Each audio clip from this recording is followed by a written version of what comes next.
Welcome to Meganet TV burning topic. Ukraine Russia యుద్ధం మరో కీలక మలుపు తిరిగింది. రష్యాలోని ఎయిర్ బేస్లపై ఉక్రెయిన్ డ్రోన్ దాడులు చేయడంతో రష్యా పూర్తి స్థాయి యుద్ధానికి సిద్ధమవుతుందా? ఈ దాడుల నేపథ్యంలో రష్యా తదుపరి చర్య ఏమిటి? ఉక్రెయిన్ ఎలాంటి దాడులు చేసింది? రష్యాకు ఎంత నష్టం జరిగింది? ఈ ఘటన తర్వాత ట్రంప్, పుతిన్ ఫోన్లో ఏం మాట్లాడుకున్నారు? నార్త్ కొరియా రష్యాకు మద్దతిస్తుందా? కిమ్ జాంగ్ ఉన్ తన టీంకు ఎలాంటి ఆదేశాలు ఇచ్చారు? రష్యా ప్రతీకార చర్యను ఎదుర్కోవడానికి ఉక్రెయిన్ సిద్ధంగా ఉందా?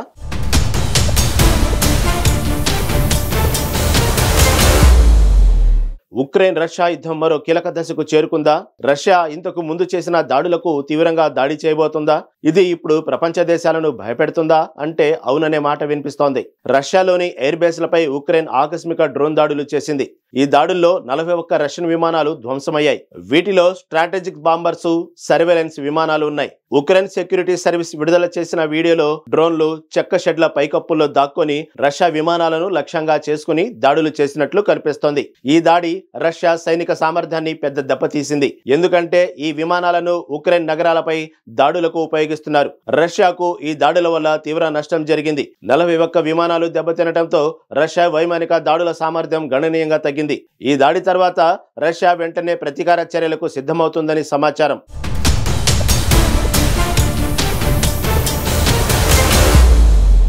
ఈ దాడి తర్వాత అమెరికా అధ్యక్షుడు డొనాల్డ్ ట్రంప్ రష్యా అధ్యక్షుడు వ్లాదిమిర్ పుతిన్తో ఫోన్లో మాట్లాడుకున్నారు. ఈ దాడులకు తప్పనిసరిగా ప్రతీకారం ఉంటుందని పుతిన్ ట్రంప్తో గట్టిగా చెప్పారు. ఈ ఫోన్ సంభాషణ వివరాలను ట్రంప్ ట్రూత్ సోషల్లో పోస్టు చేశారు. తమ మధ్య సంభాషణ మంచిగానే జరిగిందని, అయితే వెంటనే శాంతి పరిస్థితులు ఏర్పడవని ట్రంప్ పేర్కొన్నారు. అయితే పుతిన్ కోపాన్ని తగ్గించడానికి ట్రంప్ ఒత్తిడి చేశారా లేదా అనే విషయంపై స్పష్టత లేదు. కానీ ఇరాన్ న్యూక్లియర్ ఒప్పందంపై కూడా చర్చ జరిగినట్లు తెలుస్తోంది. పుతిన్ ప్రతీకార హెచ్చరికల నేపథ్యంలో రష్యా పూర్తి స్థాయి యుద్ధానికి సిద్ధమవుతుందనే ప్రశ్నలు తలెత్తుతున్నాయి. జూన్ 2న రష్యా, ఉక్రెయిన్ మధ్య ఒక పెద్ద డ్రోన్ యుద్ధమే జరిగింది. ఇది ఇస్తాంబుల్లో జరగాల్సిన శాంతి చర్చలకు బ్రేక్ పడేలా చేసింది. తాజా ఘటనలు యుద్ధం మరింత తీవ్రమవుతుందనే సంకేతాలిస్తున్నాయి. మేలో రష్యా ఉక్రెయిన్ పై 367 డ్రోన్లు, మిస్సైళ్లతో దాడి చేసింది. ఇది యుద్ధంలో అతిపెద్ద వైమానిక దాడిగా నిలిచింది. ఈ దాడిలో 12 మంది, వీరిలో 3 చిన్నారులు మరణించారు. రష్యా ఈ దాడులను సైనిక లక్ష్యాలపైనే చేసినట్టు చెప్పినప్పటికీ ఉక్రెయిన్ నగరాలపై దాడులు జరిగాయి. ఇప్పుడు మళ్ళీ ఏం చేస్తుందా అని ప్రశ్నలు తలెత్తుతున్నాయి.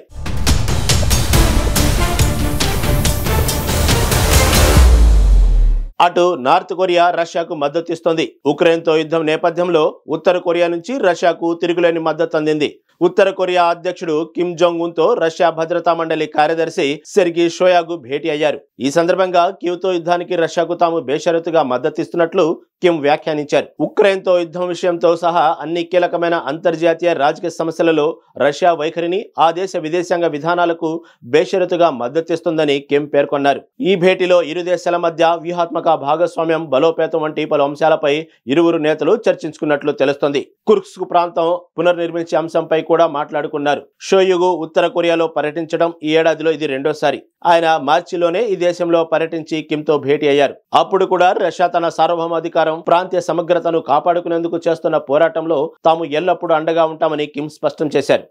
రష్యా, ఉత్తర కొరియాల మధ్య జరిగిన పరస్పర రక్షణ ఒప్పందంలో భాగంగా ఈ చర్యలు తీసుకున్నట్లు పేర్కొంది. ఎంతమంది సైన్యం ఉన్నారనే విషయం మాత్రం బయటపెట్టలేదు.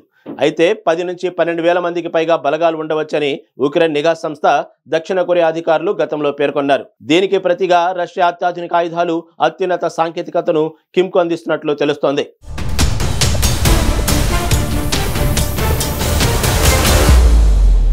రష్యా ప్రతీకార చర్యను ఎదుర్కోవడానికి ఉక్రెయిన్ సిద్ధంగా ఉందా అనే ప్రశ్న ఇప్పుడు కీలకంగా మారింది.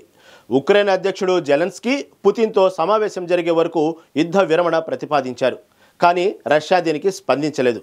జెలెన్స్కీ ఈ దాడులను స్పైడర్స్ వెబ్ ఆపరేషన్గా పేర్కొన్నారు.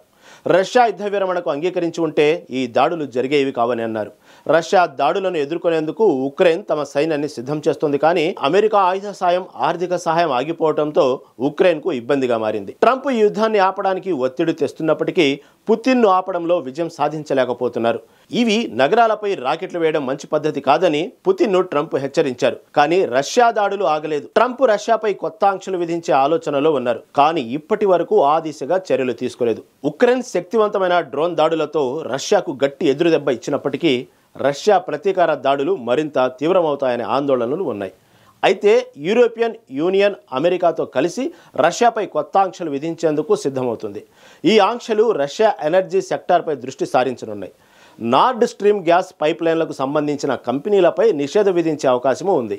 ఇస్తాంబుల్లో జరిగిన శాంతి చర్చలు విఫలమవడంతో ఈ యుద్ధం మరింత ఉధృతమయ్యే సూచనలు కనిపిస్తున్నాయి.